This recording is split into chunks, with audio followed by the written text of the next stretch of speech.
အဘကတော့ဖြစ်ချင်တဲ့မမတွေညီမလေးတွေကိုအခုလိုတကွက်ပြလိုက်တဲ့ဆယ်လီရဲမှုပြေလေအောင်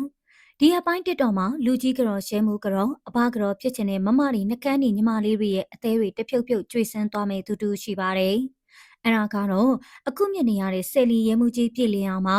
ဒီဆယ်လီရဲမှုကြီးကတော့ကိုရီးယားမင်းသားလေးလိုချောမောလှပတာပါ။ဒီလိုချောမောလှပခြင်းယာရုကလည်းကြည့်တော့မိန်းကလေးတွေကတဲတဲလို့ဝင်းရံအားပေးကြတာပါ။အားလုံးသိကြတဲ့အတိုင်းခုခေတ်မှာမိန်းကလေးတွေတော်တော်များများဟာအဘသားတွေအာနာပါဝါယာရုရှိတဲ့သူတွေကိုပဲချစ်သူတော်ချင်ကြတာပါ။တာမန်ငွေကုန်မရှိတဲ့ယောက်ျားလေးတွေကိုလှဲ့တောင်မကြည့်အဖက်တောင်မလုပ်ပါဘူး။ဒါကြောင့်လေဟိုနေ့ကအဘသားဆိုပြီးကြားဖြန့်လိန်တာခံလိုက်ရတာဖြစ်ပါတယ်။အခုရဲမှုကြီးရုပ်ကလည်းမင်းသားတွေလူချောပကုံးမှလည်းအပွင့်ကြီးနေဆိုတော့အားလုံးကဝင်းရံကြတာပါ။ဒါပေမဲ့လည်းတကယ်တမ်းမှာတော့ဒီဆယ်လီရဲမှုကြီးဟာအပြင်မှာတကယ်ရဲမဟုတ်ပဲအတူကြီးဖြစ်နေကြတာပါ။သူဟာဈေးထဲကနေရဲဝစ်စုံတူတွေဝဲက